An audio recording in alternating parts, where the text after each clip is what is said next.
Everybody, once again, welcome back to the Atheist Experience. I'm the host, Jeff Dee. Our co-host is Martin Wagner. How you doing? And today we have a special guest, Pam Thompson from the Democracy Coalition of Austin. She also hosts the Friday News on KOOP 91.7. That would be on Fridays, I imagine. Right. Welcome to the show. Thank you.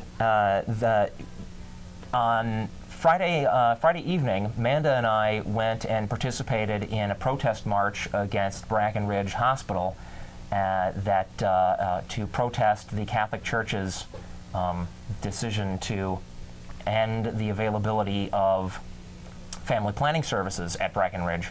And the Democracy Coalition and National Organization of Women arranged that protest. Is that right. correct? And that's where I met some of their people, and Pam was invited to be on the show. We will get to Pam as soon as we've gone through our regular announcement-y things. We're live August 26, is that correct? I think so. August 26, 2001. The Atheist Community of Austin is a non-profit educational organization promoting positive atheism and the separation of church and state. We have weekly meetings every Sunday morning at the Hot Jumbo Bagel Shop at 307 West 5th Street at 10:30 a.m., except for the first Sunday of each month when we have our lecture series at 11 a.m. in the Longhorn Room of Furs Cafeteria at North Cross Mall. Our next lecture will be on September 2nd, and I'm afraid at this time I cannot tell you who the speaker is going to be, but surely we'll come up with something as fascinating as usual. ACA board meetings take place at noon right after the regular meeting on the second Sunday of every month. Every 3 months we, okay, there's a lot of activity in the studio. I'm being distracted. I apologize. The Godless Gamers meet every Monday night at 7 p.m. at the home of Wendy Britton.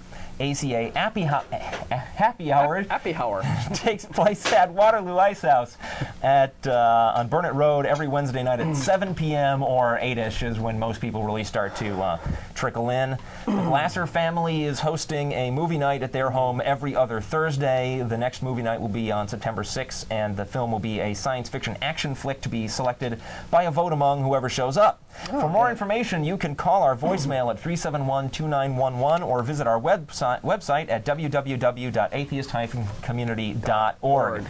News. Hi. Hi. Excuse me. Well, that's really not an auspicious way to begin the news. Go right ahead. Throaty cough. Yeah, well, like we're ever organized yeah. or healthy. We're so professional. Here we are. Here's a little news that you didn't hear last week because, you know, the mainstream media is all obsessed with Gary Condit. They overlooked a guy named Don Davis, state representative from North Carolina. He forwarded an email to fellow lawmakers this week that claimed, quote, "Two things made this country great, white men and Christianity." Representative Don Davis, a white Republican, said he received the letter Friday and forwarded it to every member of the State House and Senate. Wait, what state? North Carolina. Oh. He said that he didn't consider the letter racist. Well, then that settles that. Yeah.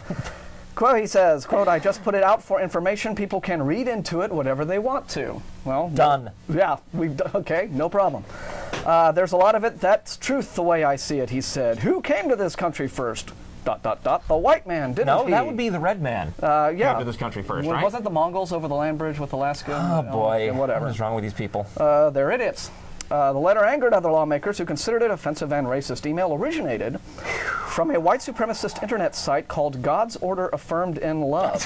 That's a good name for it. Didn't this guy check to see where the email came from before he forwarded it? But it's not racist, so I guess... So he doesn't care that it came from white supremacists. And it goes on to quote some racist drivel on the website, and then says, Davis, who sponsored legislation to post the 10 Commandments in public schools, said he agrees with at least some of it. So, anyway, whatever.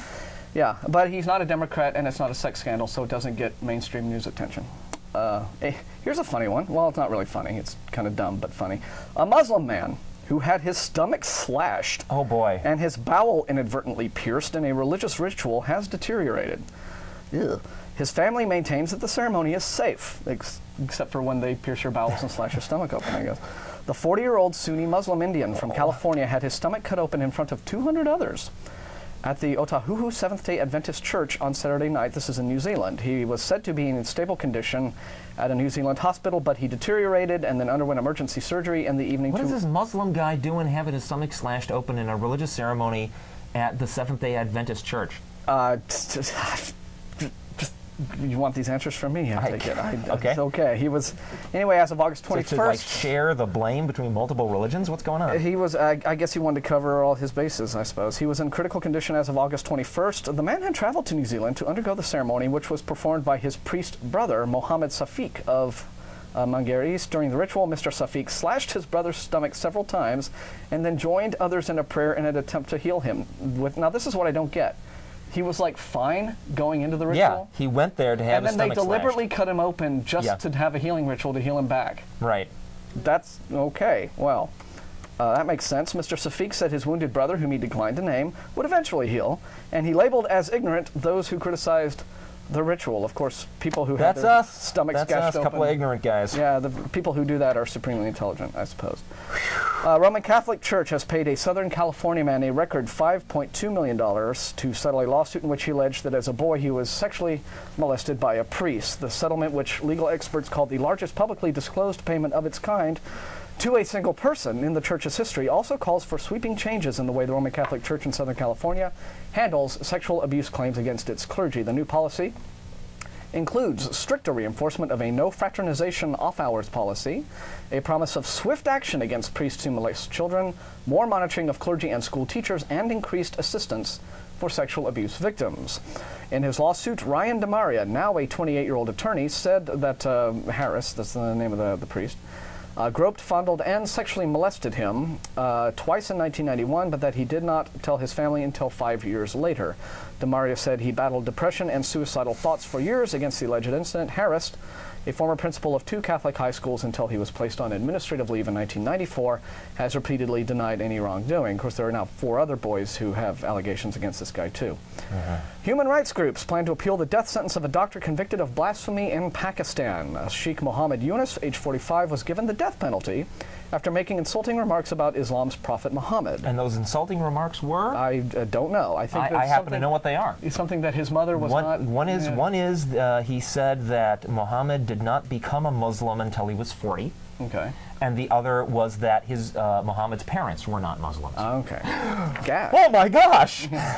That's so horrible. Well, surely he must be put to death. Yeah. Oh, but that's not all. He was also fined $1,500. So if being put $1,500, and we're going to kill you. Yeah. So if being put to death isn't bad enough, we're just going to rub it in by fining you $1,500. Good grief. Yunus, who, like the majority of Pakistanis, is Sunni Muslim, was arrested in October after 11 of his students complained about a lecture he gave at a private homeopathic college in the capital, Islamabad.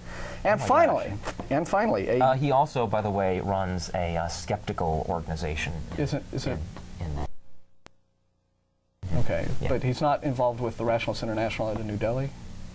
Because they're the ones Rationalists International are all over this story, distributing information about it. They're trying to get his organization is associated with some other skeptical organizations, and I can't say for sure whether one of them is the Rationalist International. Okay, anyway, and finally, a Utah man who lived with his 5 wives and 30 children was sentenced Friday. That guy. Tom Green, to 5 years in prison for bigamy and failure to pay child support charges. Tom Green, age 52, was convicted in May in the first high-profile bigamy case in half a century. Judge Guy Birmingham sentenced Green to 5 years for each of the 4 counts of bigamy and 1 charge of failure to pay child support. But those terms will be served concurrently. The judge also ordered Green to pay $78,000 in restitution to the state. The self-professed fundamentalist Mormon could have faced up to 25 years in prison, and prosecutor David Levitt had asked for a 10-year sentence. Green also faces first-degree child rape charges in a case involving a woman who later became one of his wives. He appeared in court Thursday for an evidentiary hearing. Prosecutors allege that Green had sex with her when she was 13 years old. The charge carries a possible sentence of 6 years to life in prison, and that's the happy news for today. Oh boy. Yeah. Nothing about Afghanistan, though, for a change. There's a bright spot. Yeah, well. Okay, then. They ran out of things left to ban, I guess. Well, yeah, they banned communication with the outside world, so that would pretty much put a crimp on any further news. Walking, and, I guess not much left. So. Hi, Pam. Hi. How you doing? I'm good. Welcome to the show. Thank you. Now, do you want to tell us a little about the Democracy Coalition of Austin first? A little bit about your background and. The Democracy Coalition started when Bush was elected because a lot of people just couldn't believe it was true and still don't. So a number of people from any number of groups, it is a coalition of different groups, and from time to time we do teach-ins and put on marches so that people can sort of affiliate and talk about things and understand. We're doing something on the 4th of September. Paul Hernandez will speak about violence in the community. Mm-hmm. It will be at the Conley Guerrero Senior Activity Center at 6, and we do things like that from time to time to help the community become involved with the process of our political state. Mm-hmm. So right now, the march that my wife and I participated in on Friday, that was organized by the Democracy Coalition of Austin and National Organization for Women. Right, Austin Now. Right. And that's all about the situation at Brackenridge Hospital. Right, the lease with Seton. Right. The Brackenridge is our community hospital, and it was run by the City of Austin for any number of years. And 6 years ago, the city decided that it was so overwhelmed by debt, which is fairly common with public hospitals, that they do run at a loss because it's not a for-profit enterprise, so that they looked for a management company, and Seton came forward. So Seton said that they would manage our public hospital, but there would be, they promised us that all services would remain the same. Mm-hmm. And now 6 years later, the other shoe has dropped, and they've said that because of these directives that have come down from the bishops, right, that they can no longer give reproductive health care in any leased or managed facility that's leased or managed by Seton. And so that means that women's reproductive health care is going to be isolated on the 5th floor, and it's going to be called a hospital within a hospital. That's what's on the table now, according to the mayor. He announced this last Tuesday. Now, isn't that what they had been doing, though? Something like that? Wasn't there like a section of the hospital where the Catholics were turning a blind eye and this stuff was going on under other people's management? Isn't that that's what was going on? Right, for a long period of time, but they have allowed this to happen in the managed facility, mm-hmm, and now there's total isolation of those services, and they will have to get a new contract for a separate facility, a separate hospital. They'll have their own pharmacy. It's just going to be a nightmare of red tape and more paperwork for women who come there for health care. Also, one of the main arguments about this is that others will be treated within Brackenridge that is managed by the Seton facility for women's services, mm-hmm, so that only some women will go to the 5th floor. Okay. So it's a duplication of services, and at our public hospital, space is already at a premium anyway. We all know how much Austin has grown. Isn't the whole point of bringing in a management company to increase efficiency? Right. And that seems to me like there's a huge hit in efficiency here, exactly, by running 2 hospitals instead of 1. Right. Right? Is there saying they'll have separate pharmacies? Right. And everything? Right. The doctors will have to clock out of one facility and go to work for the other one every time they leave the floor. And yeah, that's just nutty. Now, why is the city doing that instead of saying bye Seton, we'll look elsewhere for management? The city feels that it will cost too much money, and that there are not other management facilities that will be able to do this. And a lot of people's position is, if you're not going to treat half the populace, it's going to cost so much more money for us to have this hospital built, to go through all the red tape and so forth, mm-hmm, that just go ahead and get another management facility. Or else leave it to the people in Austin to run it for themselves, because a lot of people say that the services that are managed by the city at this time, all of the clinics and so forth, they're excellent. They're done very well, and the treatment that you receive there is very good. but a lot of people feel that perhaps it would just be better to get another management company. But the city believes this. We don't know why. Now, my understanding is that it's not just women's reproductive services that are affected. Men can't get vasectomies there either, because it's all the bishops decided that there's this laundry list of things that they'll have nothing to do with. Right, exactly. Right. Every sperm is sacred. Where have we heard that before? Well, we have some video from the protest march. Okay. Is that... I threw away my note. Who is it that's being interviewed? Hannah Ritterling, and she is being interviewed by a news station here in front of the Catholic Diocese. Now, this is not their footage, though, is it? No, this is ours. Okay. You guys want to run that tape, please, of that interview? Okay. Tell me what brings you out today. Well, we want to just make sure that the city council and the city manager, particularly, and his staff, who are in the negotiation process now, apparently, about how to go about fixing this problem of the Vatican deciding what kind of reproductive services will and will not be offered at our public hospital. So right now, what has the Vatican done? Can you talk about their issue? Well, they've brought pressure on the previous bishop here to start making changes to the original agreement of the lease from 6 years ago, where this was quietly but hard fought, and the lease covered that and specified that tubal ligations would continue and all of these different services would continue that should be there in a public hospital that's supported with public funding. And that was not okay with some extremely conservative Catholic groups, notwithstanding that probably 80% of Catholics in this country particularly pay no attention to the Vatican on these issues. And for those people who've lived in Austin like myself, I grew up here in Austin, and when I think about Brackenridge, even though I know it's on my seat, I still think of it as a public hospital. It is a public hospital. It is a public hospital. It still functions as a public hospital. It is still the place where if you have to go there, they have to take you. That hasn't changed. It's just being managed by a Catholic entity. And that gets into really complicated religious beliefs about medical care. Now, there are some religions that, for instance, don't believe in the use of blood products. Okay, no blood transfusions, none of that stuff. We feel that the Catholic Church's lack of belief in birth control is absolutely as archaic and medieval as any other religion's lack of belief in the use of blood products or any other types of medical care.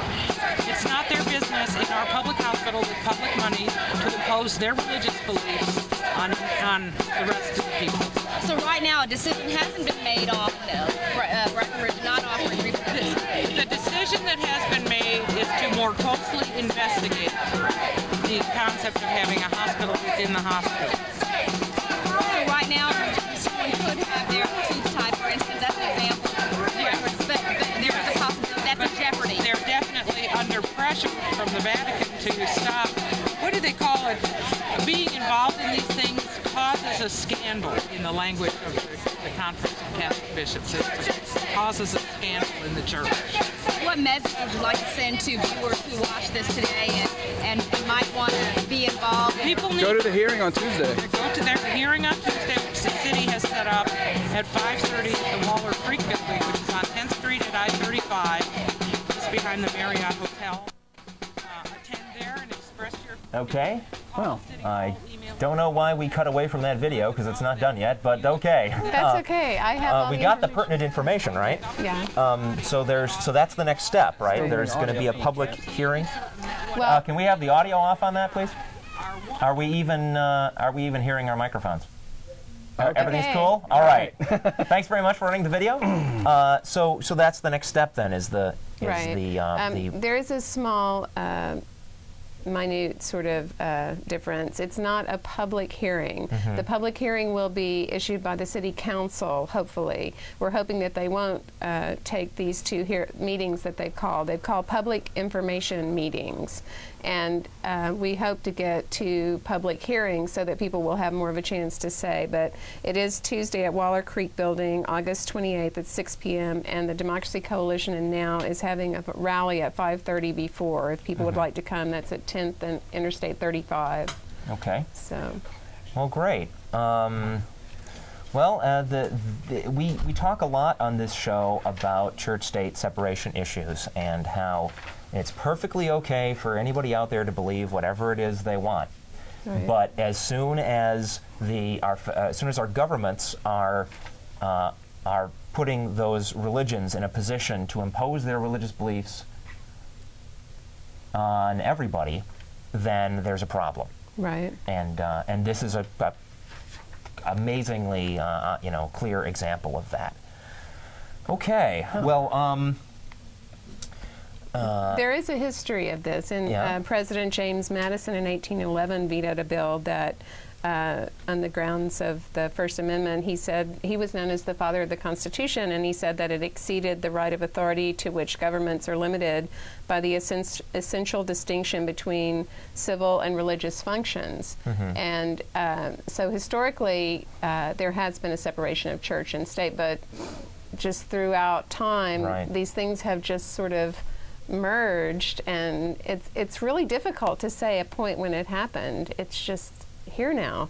Yeah, it crept in. I mean, in fact, we've read other quotes from the Founding Fathers reacting to things like the institution of having a priest or minister open the sessions of the House and Senate. Right. I mean, that happened while Jefferson and Adams and those guys were still alive, and they wrote letters back and forth and to the media in their day, going, "What is going on here? This is just not right." At Brackenridge now. My physician actually stood up in the public meeting, which was a packed house. 175 people were there, and they weren't all allowed to speak. Yeah. And he said that there were prayers being said at Brackenridge, and they also have issues with end of life. Who is present at the end of life, because Catholics believe that you must have last rites, or it's a major.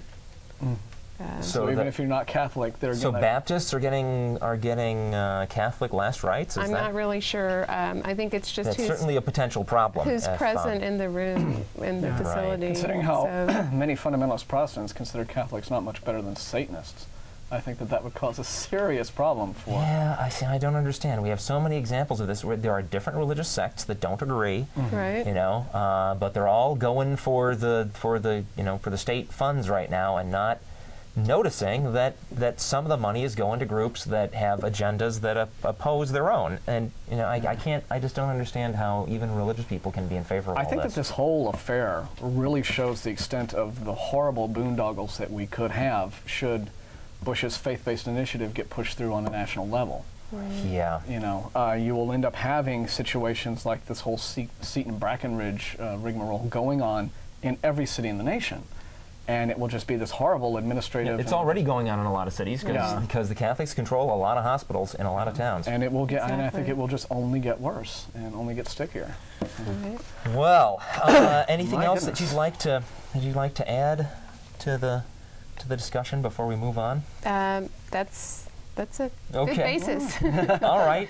Well, this is a live call-in show. That's our number there, 512-477-2288. If you're interested in discussing this issue in particular, we'd love to have your calls. I guess while we're waiting for those phone lines to light up, maybe somebody be interested in some of these quotes from our Founding Fathers. That I love to read these into the record every week. Let's see. Here's Thomas Jefferson. He was asked to have a National Day of Prayer during his term. And this is what he wrote to the Reverend Mr. Miller, Thomas Jefferson here. "I consider the government of the United States as interdicted by the Constitution from meddling with religious institutions, their doctrines, discipline, or exercises. But it is only proposed that I should recommend, not prescribe, a day of fasting and praying. That is, I should indirectly assume to the United States an authority over religious exercises which the Constitution has directly precluded them from. Every one must act according to the dictates of his own reason, and mine tells me that civil powers alone have been given to the President of the United States and no authority to direct the religious exercises of his constituents." But again, essentially, when you have a hospital that is being managed by a religious organization, and they are deciding what legal procedures they will supply or not supply because of their religious teachings, and they're getting government funds to do it. That is government money supporting the imposition of religious views on people that don't necessarily share them. That's just not nice.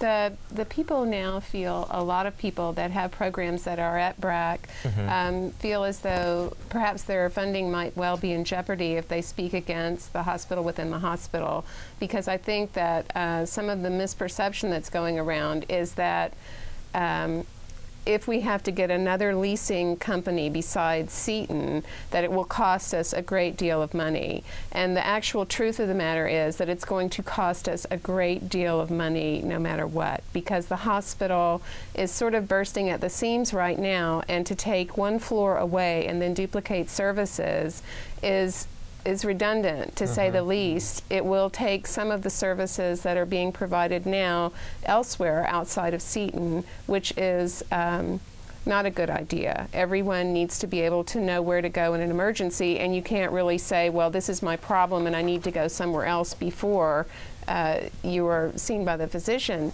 The hospital within a hospital will take the 5th floor, and it will cost millions of dollars to renovate it. And Seton has said that they will take the burden of this, but that the city of Austin will have to repay them by charging less for the lease over a period of time. So people have been having the misconception that Brackenridge is going to be renovated by Seton. But we are going to be renovating that. The taxpayers will be paying for that. Right. So repaying for it. Exactly. Right. And it's going to cost a lot of money. So we have this outlay of money that's going to occur. If they have broken the lease, some of us feel that it's just better to get another management company. Yeah. Are there other management companies out there? Well, there were, but because there are so many, it's easier to buy things when you buy them in a large order. So a giant organization like the Catholic Church has an edge over them. Exactly. And so we benefit in some ways financially, and the city said that it was losing money, but almost every other public health care system in the world is operating at a loss, because you don't really establish the value of treating people's health care. That is not the primary cost. The valuation of that is that you have a healthy and happy society that is free to express their views and to go where they are treated with respect and care, all people equally. So that, I think, is the real cost. Well, yeah, it'd be a nice idea to catch on over here. It really would. Yeah. Anyway, that number to call us live, folks, is 477-2288. There've got to be some opinions about this out there in town. Folks, this is your city, your hospital, okay, that is being managed by a religion that has its own particular views about what services it's going to supply, and it's taking the city's money to operate this hospital, but then saying, no, this perfectly legal procedure, we're just not going to make it available. Instead, we're going to make the city spend a bunch of money so they'll do it separately, which sort of defeats the entire purpose of having a management company to make it more efficient. Yeah. Since Bush has been in office, one thing that I've seen that has been kind of interesting is that the so-called, the pro-life or the anti-choice groups, as it were, have not quite been as on the warpath, at least not as they were in the 80s, when Reagan was in office, and it was a big, they were really out there being very vocal and demonstrating and having all sorts of protests and that sort of thing against Planned Parenthood and other reproductive services clinics. And now with Bush Jr. in office, very conservative, you don't see them on the news quite as much as you used to all the time, And I'm wondering, maybe they figure they've won. Have they become smug? I mean, have they sort of, do they think, well, now it's just, let's sit back and mark time until we get our way, with our Republican, a religious president? Maybe, or I think somebody it's out there will call us and commentary. tell us what their view is on that. About the news. Yeah. So yeah, there's that too. I'm sorry. So are they out there doing just everything they've been doing? They're just not getting the media play? I think that things that move silently behind the wheels are very powerful when the public becomes aware of them all at once. Okay. And the momentum that people are able to acquire without letting the public pretty much know what is going on. Over a period of years, Seton has little by little isolated into community clinics a lot of the treatments that, I guess if I ask you, where do you think people with AIDS are treated? And where do you think women go for family planning and reproductive health care? It's not to BRAC, it's to the community clinics. Mm-hmm. And that may or may not be easier or more efficient for the patients. But that is pretty much the way it is now. Okay, so they're doing everything that they're just as active as they've always been, but it's more stealthily behind the scenes, as it were. Exactly. Not drawing a whole lot of attention to themselves to have media that might backfire against them and make them look bad. Huh, interesting. Well, we've got some calls. Let's go to line 1 and David. David, are you there? Yes, hi. Hi, how are you? Hi. Good, how's it going? Well, We're good, how are you? Just fine. I had a couple questions, and I just would kind of like y'all's thought on that, on my questions. They kind of relate in a roundabout way to the Breckenridge question, but I guess I'd like to start out by asking the panel, do you guys think that ancient microbes from Mars that come to the Earth in asteroids constitute life? Not a clue. Yeah, I mean, until we actually find some that we're absolutely definitely sure what they are, if we find ancient microbes on Mars, or if we find current microbes on Mars, well, they're alive. Yeah, what my understanding is that the only claim that has been made is that we have fossils, and fossils are not alive. Yeah. I know that they're looking for surface water on Mars right now to see if there's currently any microbial life. Yeah. But I'm not quite sure what the point of your question is. Can you go ahead and relate that to the Breckenridge question? Sure. Yeah. I just wanted to kind of see where you guys stood on the microbe question from Mars, and if you thought that was possibly a constitution of life. Not as far as we know. Fossils ain't life. I guess your panel is not. I guess, as you said, clueless about the subject, possibly. Okay, well, we've only heard what the claims are. It's not, as far as we know, there has been no definite decision by the scientific community one way or another whether those are fossils at all. But the only thing that's been claimed is fossils, and fossils are not alive. So that, I think, answers your question. Well, okay, I appreciate it. So, do you guys think that the unborn child in the womb constitutes life? Okay. That's where he's going. Okay, yeah. Let me ask you a question. Well, I kind of. No. Answer my question first. Let's stick to the panel asking questions. Okay. Here is my. Well, do you want to do this first? No, this go seems ahead. Like, okay. This is catch-22. It is as far as I can tell, there is a gray area, and somewhere in that gray area, some kind of decision is going to is where a decision is going to be as to whether where we draw the line, because it's not absolutely clear one way or the other. And so it seems to me that the real debate is where to draw the line, not what is the absolute point when it's life or not life.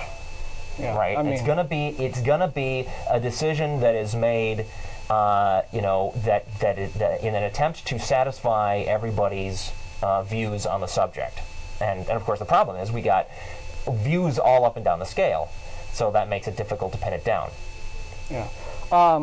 You're aware that right now the technology exists, and I'm not saying that it's technology that necessarily should or will be employed, to where essentially what with cloning technology and what we know about the human DNA, we're living now in a world in which every hair that comes out in your hairbrush, you can extract DNA from that and essentially create a human being with it. It's very, very tricky now to determine. This whole question of when life begins, I think, is an ongoing debate and will go on for decades and decades. It's even among the people who were opposing embryonic stem cell research, there was a lot of difference of opinion. The people who were staunchly opposed to it were of the viewpoint that, well, no, I mean, you know, these are clearly potential human lives and should be treated as life. Whereas Senator Orrin Hatch of Utah, who is a very, in many ways, a very hardline Republican and hardline pro-life, took the view, well, no, I consider human life to begin in a woman's womb and not in a petri dish. So it's unfortunately not a question that you can say, well, yes or no, or I'm... Yeah, and I'd like to say one more thing to take us back specifically to the situation we're having here in Austin at Brackenridge, okay? Wherever we draw that line, the fact is, right now, abortions are legal, right? That's just the way it is. They're legal. And the situation is that the Catholic Church, since it happens to be managing that hospital, is saying, we're just not going to provide this legal service. Okay? Well, and that's a problem. There's never been abortions provided at Brackenridge. Okay, I'm sorry. I should say family right. planning. The right. various family planning services. Thank you for the correction. But they're perfectly legal. Right. They are perfectly legal, and yet, in a city hospital, because the Catholic Church is involved, they are preventing. They are refusing to provide certain legal medical services. Like vasectomy. And that's a problem, no matter where we draw that line. So you mentioned vasectomy services for men. Tubal ligation, family planning, any sort of counseling on not having more of a family to women who are requesting it. There's an endless list of services. Anything else, David? Well, I guess I just wanted to ask one other thing. Are you or anyone on your panel, are y'all currently taking advantage of any of the services that they offer at Brackenridge? Not at the moment. Well, not at I had my vasectomy many years ago. Okay, so you guys none of y'all are taking any part of the services or that they offer at Brackenridge? Right. We're talking about this because we're concerned about the rights of our fellow citizens. Do you guys know anybody that actively goes and seeks medical attention at Brackenridge? I've had friends having to go to Brackenridge when they became ill and had accidents and problems like that. What does that have to do with anything? Yeah, we're not. What's your point? I'm just curious what your position is. You guys seem to be very concerned about the things that go on at Brackenridge. Rights have nothing. No. Look. Right to medical attention. Right to medical attention has nothing to do with whether we happen to be using it ourselves. Rights are things that are important to our society, whether we happen to be involved in them or not. That has nothing to do with anything. But thanks very much for your call. It has something to do with my... Well... All right. No, sir, it had nothing to do with your point. Okay, let's go on to Bill. Bill on 2. Bill. Phil. Hey. Phil? I'm sorry. Go ahead. That's fine. About that last call, I think that a lot of folks in the religious community are basically on the run because they are realizing that medical science and research science has basically outstripped their philosophy. They basically, particularly with the stem cell research, they really didn't have a leg to stand on with regard to justifying not using these frozen embryos for research when they would otherwise be basically wind up in a dumpster somewhere. So they were completely on the run in a defensive posture with regard to that whole thing, and George Bush yeah, well, he made himself sound even more stupid than he already is. That's another story. Well, all right. Well, thanks very much for your call. Oh, wait a minute. I want to talk about Brackenridge for a minute. Oh, go ahead, dude. Great. So my understanding currently is that, say for instance, a woman gives birth at Brackenridge, and at the same time, she and her husband decide that they want to have the tubal ligation. They got to rush her up to the 5th floor for that procedure. That is what will have to happen. Check her right? out of Brackenridge and check her into this new... the plan that the city is looking at is what they finally pursue. Well, what they've told us at the city is so far that woman will not deliver at Brackenridge, that she will be taken to the 5th floor to deliver so that they won't have that problem. Oh, and that she will never be admitted to Seton. So, in fact, they're going to have 2 different, I guess, birthing centers in Brackenridge. How many floors is that entire hospital? Not enough. They're going to have a completely different, I guess, incubator facility, basically duplicating a lot of things that would go on in a normal hospital, right? Just for this 1 or 2 or 3 or 20 procedures that that the Vatican seems to think is a bad idea. Because the guys who are supposed to be managing it and making it efficient are making it inefficient by imposing their own religious views, which have nothing to do with the law. And so financially, from a financial point of view, it sounds ridiculous to the average listener, I would think. One last thing I want to mention before I let you go. I have also heard that over the intercom in the morning or whenever they actually have prayers. Is this true? Is this going on over the intercom? Or having these Catholic invocations? Yes. A physician, my family physician actually, came to the information public meeting that the city of Austin called and did say that morning that he had heard a public prayer over the PA system at Brackenridge. And they have a hospital oversight committee in the city, and that was taken up there. And the interesting thing about that is that is the only issue that was taken up there, even though there were probably dozens of issues raised at the public information hearing of problems that were occurring at Brackenridge, and one of them was statistics. You mentioned 20 people or so. The statistics are not accurate, and it's hard to make an assessment when you're not given accurate statistics. So your 20 or so could be quite a few more, and we don't know. So this prayer that was announced, that was kind of a one-time or a fluke, or that's not a normal activity. And in the same breath, I mean, we've had people litigate that they don't want to hear Christian invocations at high school football games. It would seem to me that there would be employees at Brackenridge that would take offense to that kind of activity, and then you would have a whole host of other lawsuits costing the city and city attorneys even more money than they would have spent otherwise. So I guess my feeling is we need to get rid of seats. Well, if you're interested in this issue, the public meeting, who is hosting this public meeting then? If it's not a city, it's a city meeting, of Austin, but it's not a hearing. Right. The management of City of Austin is issuing this meeting to explain the hospital within a hospital option that the city is now pursuing. And it will be on Tuesday the 28th at 6 p.m. at Waller Creek Building, which is at 10th and Interstate 35. Yeah. Is that it then? Yeah, I guess so. Well, like I said, just one really quick thing. Yeah. The population of Austin, the demographics are such that I got to think that there's probably less than 15% Catholics in the city. How can we possibly justify having such a minority organization like Catholics run our this is ridiculous. I guess I got the winning bid. I know we have a lot of Baptists in Austin, right? That's what's so amazing. And I know that a lot of Baptists consider Catholics not to be true Christians. I just don't understand how Baptists can be sitting idly by while their children, friends, and relatives are going to Brackenridge and hearing Catholic prayers. How would they like it if those children, friends, or neighbors came back and said, I'm not a Baptist anymore. I heard this great Catholic prayer. I'm a Catholic now, and I'd like to thank you for your tax dollars going to fund that hospital where I was able to see the Catholic light.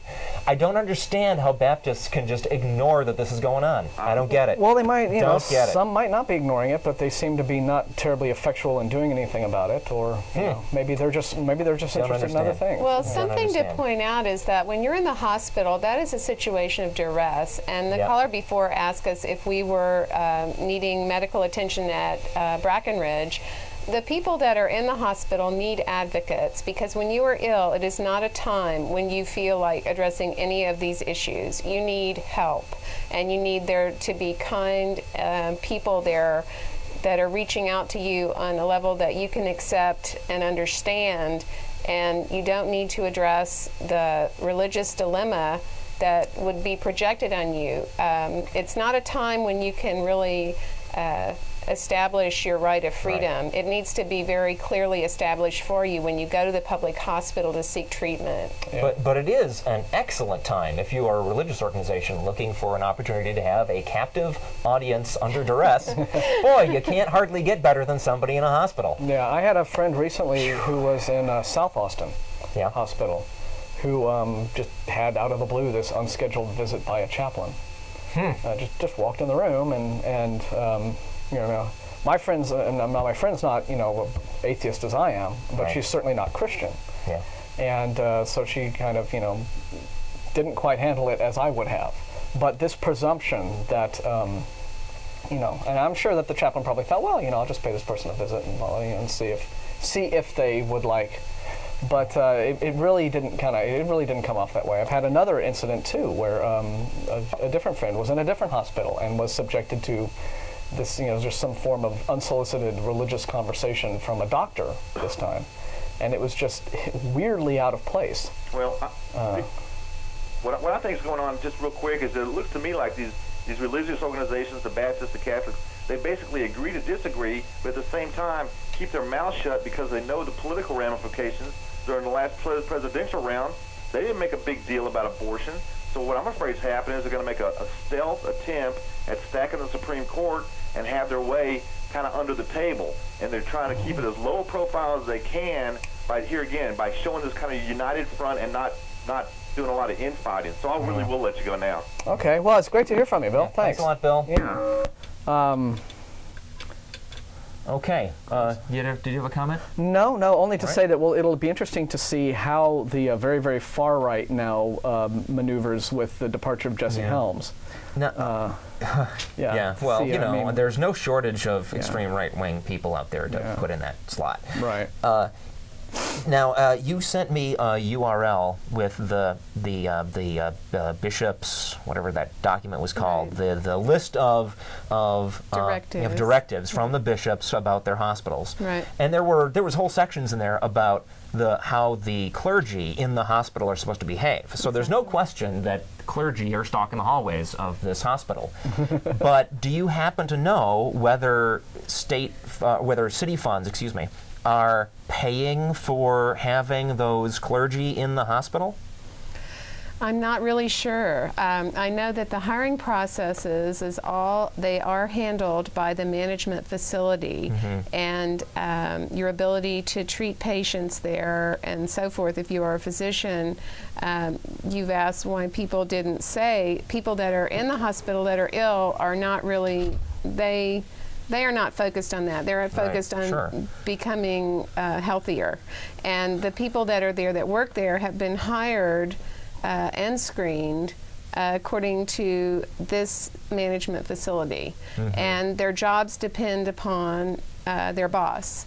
Are they free to, say, not hire a non-Catholic if they don't like that person's religious views? Some people are saying that there is and has been discrimination on some levels. I have no idea if those things are true, but the other conversation that occurs right after is statistics that are not readily available between the health department and Seton's management, so that a lot of people feel that this should be explored and addressed. Yeah, absolutely. It's an important question. Yeah. Let's go on to Nancy on 3. Nancy. Hi. Hi, Nancy. How what can we do for you? We're good. I just have a question for you. From a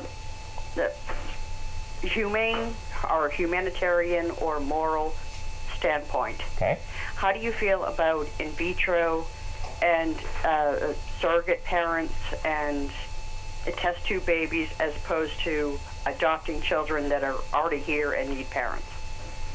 Religious views aside. Religious views aside, good. That's where I like them. Well, that's easy for us. Well, yeah. Who wants to take this first? Would you like to? You want to address this? Well, I can't do the religious views aside because I've really been inbred with this Catholic directive, and they have a lot of religious views about this. And they say that it can't interfere with the husband and wife relationship, and they aren't, they can be assisted, but they aren't really for the other things, so that limits reproductive exploration or research that you would have at a public facility and service that should be provided, some people feel. That's right. So I remember reading that portion of the directives, and basically the position of the Catholic Church on this is that, and see, here we go in the religious views, I'm sorry. But well, that's what I was trying to say, just your point of view. I will give you mine after I've gone over this, because this is actually the topic. And I've got a good one too. Their view adoption was, any kind of assistance that preserves the traditional, husband and wife have babies together kind of model is okay, right? So if you just help them conceive, that's all right. But if you have, say, a surrogate mother willing to carry the child, they don't like that. And I would just point out that, going to some other family or to going to some adoptive kid, right, that didn't come from either one of them, I don't understand why, given their religious views, that's okay, because that's way different from mommy and daddy having their own child. Now, on to me. I think that kids we already have, of course, take precedence over kids we don't have yet. So I personally am all in favor of finding homes for children that need to be adopted way before we start making a lot of extra kids with all kinds of interesting technologies. Okay. But I have nothing against the technologies. I don't particularly care how a child comes into existence. I think once we got one, then it's important to care about that kid. Yeah, exactly right. I'm very much thumbs up on adoption because I was. I was born on April 27th, and my parents got me on May the 10th. Oh. So and I think I got a really good deal too. So I'm all very much in favor of adoption, but echoing Jeff's sentiment, people who want to have a child have the right to have that child, and I think they have the right to any sort of means that they wish to pursue. That's legal. That is legal, right? In order to have that child. So if clearly there are a lot of birth mothers out there who are not in a position to raise their children, and again, I think that if they choose adoption over abortion, that's great. And there are quite a lot of parents out there who want a child who can't have children of their own, ready to take them. So that to me is a big thumbs up situation all the way around. But if a family again wants to choose in vitro or surrogate mothers or what have you, that should be made available too.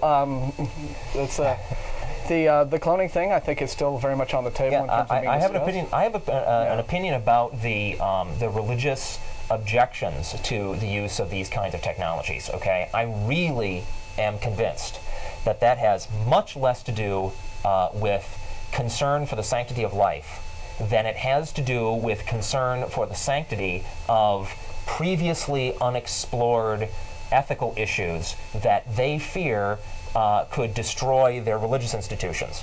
Okay, if it turns out that it's no longer viable to say, well, the instant you have an impregnated ovum that you got a life, right? When all these other ways of procreating come onto the table, then that raises a lot of questions about the validity of the original religious beliefs that told you how to make babies in the first place. And they don't want that to happen. They don't want that questioned, and that is the real basis from, I think, most of the objections to reproductive technologies. Well, I'm kind of looking down the line here. Okay. I mean, I've never adopted. I've never had children. Mm-hmm. I don't really care to have children, but that's beside the point. But then that's your right. Yes. Absolutely. But if you had a child and you had to tell them eventually where they came from, yeah. I mean, saying they're adopted is hard enough. Actually, not necessarily, because my parents made the decision from when I was... as opposed to you were made in a dish. I mean, you know what I'm saying? But I have a feeling that I never had a weird feeling of, oh no, I don't belong, because adoption was... If the fact that I was adopted had been maybe sprung on me when I was 15... Yeah, I can see how that might have been really weird and hard to deal with. But my parents made the choice from when I was very, very little, telling me that this is how they got me, and it's okay, and it doesn't make me any different or any less special. And right. I think that if you were to give that same message to a child who was conceived via in vitro or through a surrogate parent or what have you, and let them know right away, people having facts at their disposal and being informed of things is never a harmful thing and to acceptance. do. And let them know right away that that they're a child that's as beautiful as any other child out there, just because they came from a dish or a slab or a cellophane wrapper and not some not more natural forms, and that just give it to them and if there's anything difficult to deal with, if there's anything about that the child will find difficult to deal with, where does that come come from? Well, it comes from the kind of reaction that they're going to encounter in their culture. Right? And if people are going around saying, oh, you know, it's a little shameful to be adopted, or it's really shameful to come out of a petri dish, then that is where the trouble that kid is going to face is coming from, right? If we just say, hey, it's great to be alive, and it doesn't particularly matter how you got there. Then, instead of it being a shameful little... Yeah, exactly. Yeah, exactly. I mean, we can't very well say, well, you know, the kid will have difficulty coping, and then turn around and say, well, you know, it'd be terrible to be one of those. Well, no. I mean, then we're making it so the kid will have difficulty coping. Okay, thanks for your time. Yes, okay, thank you very much for your call. I hope we have time. Was that 3? I hope we have time to take Marley on 2. Yeah, let's go to Marley. Marley? Hi. Hi. We got 5 minutes. What can we do for you? Sorry to keep you waiting. This is just more of a statement than a question about Breckenridge or anything else. Yeah. I was thinking of writing a book once saying everybody has an opinion and I don't care about yours. But then why would anyone buy your book? Don't play that point well because that's human nature. I'm not pointing this at the panel, but what I'm saying is that to me, every feeling that any of us have, all human beings, all around the world, billions, infinity, whatever, is this is not I, this is my creation. That feeling is a creation that I have created. If it's anger, I've created it. If it's disliking because you're adopted, and that's a creation that I've made. And I listen to so many groups, and I don't care if people don't believe in a higher power or do. It's their business what they believe in.